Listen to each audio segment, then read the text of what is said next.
અને મારી છડીને એક પથ્થર ઉપર મૂકી દીધી.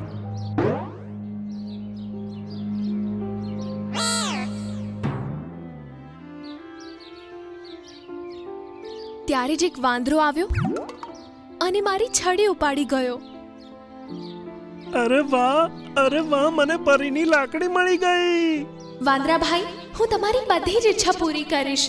મને ફક્ત મારી છડી આપી દો. હા સારું, મારી ઘણી બધી ઈચ્છાઓ છે, પણ મારી પહેલી ઈચ્છા એ છે કે તું મારી માટે દુલ્હન લઈ આવ.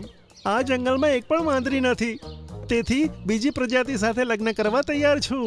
જ્યારે મારા લગ્ન થઈ જશે પછી હું મારી બીજી ઈચ્છાઓ તને કહીશ. હવે હું તમારા માટે દુલ્હન કેવી રીતે શોધી શકું? જો ના કરે તો ઠીક છે, હું તને લાકડી નહીં આપું. હવે કાં તો મારા માટે દુલ્હન લાય, નહીં તો લાકડીને ભૂલી જા. તે દુષ્ટ વાંદરો મારી છડી લઈને જતો રહ્યો અને તેણે છડીને તેના ઘરમાં રાખી છે. મારી છડી વગર હું કોઈ જાદુ ના કરી શકું. તો ચિંતા ના કરીશ, મારી મમ્મીને બચાવવા છે. તેથી હવે હું મોન્ટુ વાંદરા માટે દુલ્હન શોધીને જ રહીશ. આમ કહી છોટું હરણ ત્યાંથી જતું રહ્યું. થોડા સમય પછી મોન્ટુ વાંદરો પોતાના ઘરની બહાર બેઠો બેઠો કેળા ખાતો હતો. ત્યાં જ છોટું હરણ ત્યાં આવ્યું અને છોકરીની અવાજમાં બોલ્યું કે અરે વાહ, કેટલો હેન્ડસમ વાંદરો છે.